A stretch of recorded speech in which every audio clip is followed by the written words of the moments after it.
안녕하세요. 여러분의 건강 지킴이 메디컬TV 한호정입니다.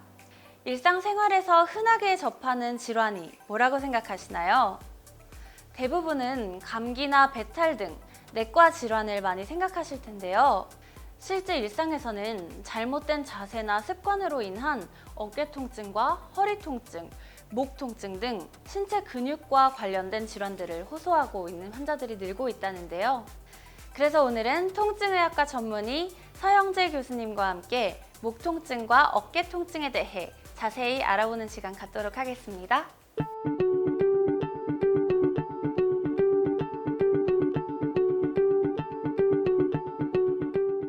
안녕하세요. 안녕하세요. 네, 오늘 주제가 어깨 통증과 목 통증에 관한 주제인데요.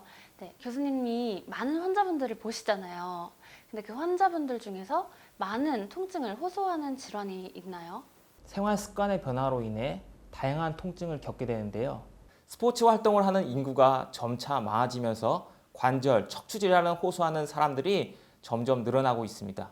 또한 일반적으로 직장인 분들은 평소에 스트레칭이나 운동이 턱없이 부족하기 때문에 어깨 통증과 목 통증을 호소하시며 많이 내원하십니다. 오십견, 저는 주변 어른들을 통해서 얘기를 굉장히 많이 들어봤는데요. 대체 어떤 질환인가요? 오십견이라고 하는 것은 어깨 관절막에 노화와 염증으로 인해서 특별한 외상이 없이도 관절, 어깨가 굳어지는 질환입니다. 오십견 혹은 이제 동결견이라고 하면 이것은 사실 증상을 나타내는 표현이고요. 정확한 의학적 명칭은 유착성 관절낭염입니다. 그렇다면 오십견에 특별한 증상이 있나요? 가장 큰 특징은 야간통입니다.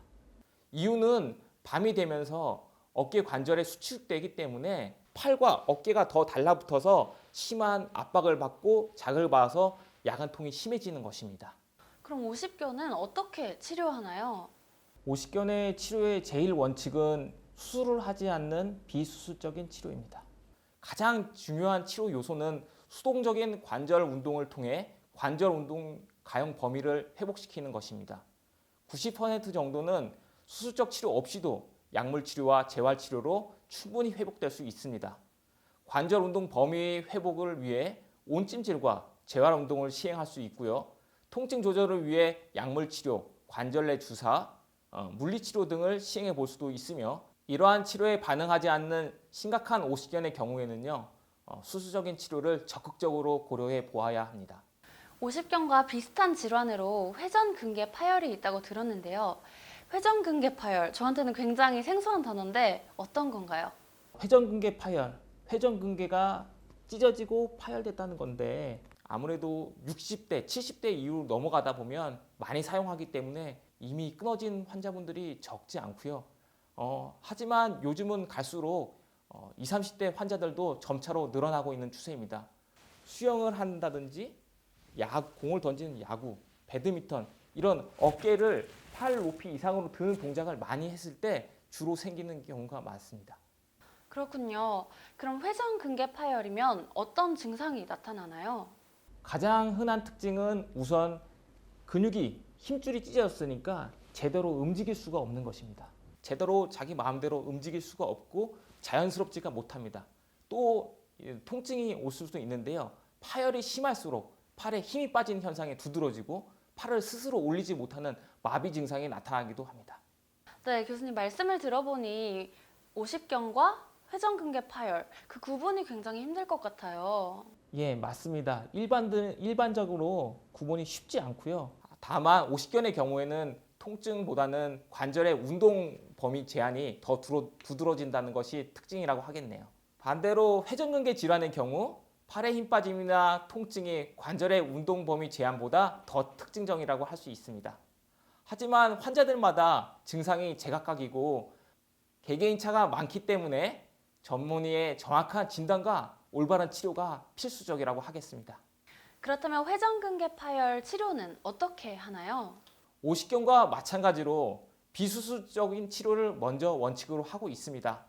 비수술적인 치료는 약물 치료, 관절 내 주사, 물리 치료, 도수 치료, 인대 강화 주사, 그리고 체외 충격파 등이 있습니다.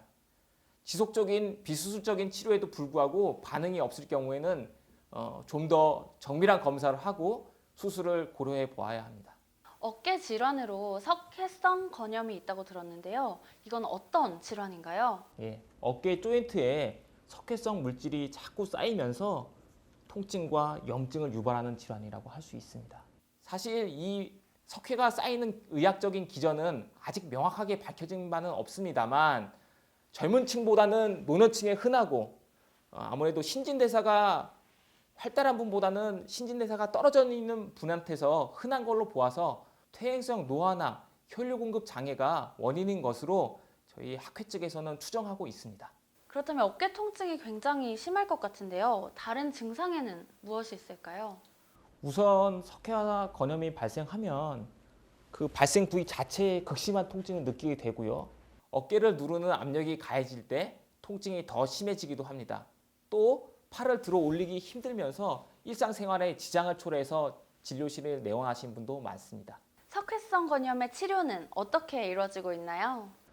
여러 가지 치료법들이 있겠습니다만 병원을 방문하시는 환자분들이 석회화 건염이라고 하면 수술을 통해서 이것을 꺼내야 되는 거 아니냐 이렇게 걱정하시는 분들이 많으신데요. 체외 충격파와 같은 비수술적인 치료로 드라마틱한 효과를 볼 수 있는 분들이 많이 계시니까요. 너무 걱정하지 않으셔도 좋을 것 같습니다. 네, 이번엔 목 통증에 대해 알아보는 시간 갖도록 하겠습니다. 최근에 많은 사람들이 목 통증을 호소하고 있는데요. 정말 그런가요?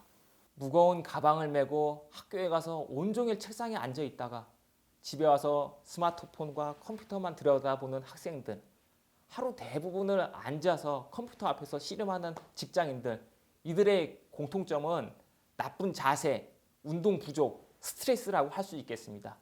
이러한 세 가지 특징들이 합쳐져서 일자목을 유발하고 그렇게 함으로써 목 통증이 발생된다고 하겠죠. 젊은 사람들에게 많이 나타나는 이유가 뭘까요? 유독 20, 30대 목 디스크 환자가 큰 폭으로 증가한 가장 큰 원인은 젊은 층의 잘못된 자세와 생활 습관을 꼽을 수 있죠.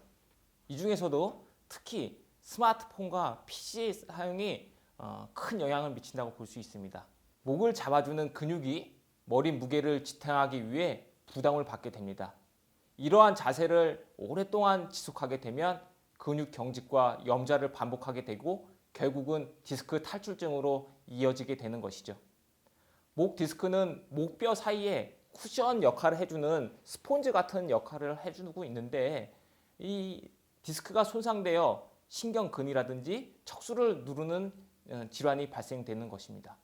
목덜미, 어깨 상부의 통증이 가장 흔한 증상이고 병이 발생한 부위에 따라서 어깨, 팔, 손까지 증상이 나타날 수 있습니다. 심한 경우 척수에 손상을 줘서 다리까지도 나빠지는 그런 마비 증상이 발생하기도 하니까 증상이 있다면 지체하지 마시고 빨리 가까운 병원을 방문하셔서 진단과 정확한 치료를 받으시기 바랍니다. 네, 제가 듣기로는 턱을 이렇게 당기는 자세도 목에 좋다고 들었는데 정말 그런가요? 보통 턱을 쭉 당기는 이런 자세가 좋다고 알고 있지만 이것은 사실 바른 자세라고 할 수가 없습니다. 가장 쉽고 좋은 방법은 귀와 어깨의 중심선 그리고 허리까지 세 선이 일치하게 되는 것으로 등을 꼿꼿하게 펴야만 자연스럽게 목까지 바로 서는 좋은 자세를 유지할 수 있고 이것이 목 디스크를 예방하는 가장 좋은 방법이라고 할 수 있습니다. 근데 가끔 저도 그렇고 제 주변의 친구들도 그렇고 목이 아플 때가 있는데요. 그럴 때 이러다 말겠지 하면서 그냥 넘어가는 경우도 사실 많거든요.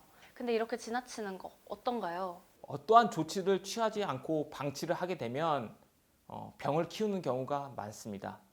척추는 머리부터 허리까지 굉장히 유기적인 관계를 맺고 있기 때문에 어느 한 곳의 균형이 깨지면 전체의 균형이 함께 무너져서 항상 주의를 하셔야 됩니다. 이미 병이 많이 진행돼서 두통, 어깨 결림, 목 부위 결림 이런 증상을 겪고 있다면 적극적으로 치료를 하는 것이 굉장히 중요합니다. 초기의 경우 자세 교정, 물리치료, 약물, 주사치료 등 다양한 비수술적 요법을 통해서 좋은 결과를 가져올 수 있으니까요. 빨리 병원을 방문하시는 것이 좋겠습니다. 비수술적 주사요법에는 무엇이 있나요? 너무 심한 경우가 아니라면 주사요법만으로도 굉장히 좋은 효과를 볼 수 있습니다. 많이 알고 계시는 프롤로, 소위 말하는 인대 강화 주사는 인대 재생을 돕는 주사액을 이완된 인대 부위에 직접 주사함으로써 인대를 튼튼하게 만드는 원리입니다. 사용되는 주사약은 인체에 무해한 삼투압 용액이며 치료를 통해 인대가 튼튼해지고 정상화되면 약해진 척추 근육의 균형이 바로 잡히게 됩니다. 다음으로는 DNA 주사요법이라는 게 있더라고요. 이건 어떤 건가요? 혈관 내 섬유아세포와 콜라겐 섬유와 같은 성장 인자를 자극해서 세포의 증식과 치유를 촉진하는 방법으로 통증을 완화시키고 인대를 강력하게 만들어주는데 큰 도움이 된다고 할 수 있습니다. 네, 마지막으로 이게 굉장히 중요할 것 같습니다. 목 디스크를 예방하려면 어떻게 해야 되는지 알려주세요. 목 디스크를 예방하기 위해선 등 근육을 발달시키는 운동을 하는 것도 목 디스크를 예방하는 데 좋은데요. 엎드린 상태에서 팔꿈치를 펴고 땅을 밀어주는 느낌으로 고개를 들고 등을 들어 올리는 등과 날개뼈 펴기, 앉아서 아령을 들고 팔을 90도로 세우고 뒤로 팔을 꺾어서 날개뼈를 최대한 모으는 등과 날개뼈 강화 운동을 8회 3세트씩 꾸준히 지속하시면 등 근육이 강력해지고 꼿꼿한 목을 유지할 수 있습니다. 목 디스크 환자들은 혈액순환 장애나 목덜미, 어깨 뭉침, 눈 통증, 두통 등을 호소한 경우가 참으로 많습니다. 오랜 시간 두통약을 자주 복용하거나 이유 없는 어지럼증, 눈통증이 자주 나타난다면 경추 문제를 의심하시고 가까운 병원에 들러서 정확한 진단을 받으시고 빨리 치료를 하시는 것이 굉장히 중요합니다. 네, 오늘은 서영재 교수님과 함께 목 디스크와 어깨 질환에 대한 비수술적 치료법에 대해 알아봤습니다. 말씀 감사합니다.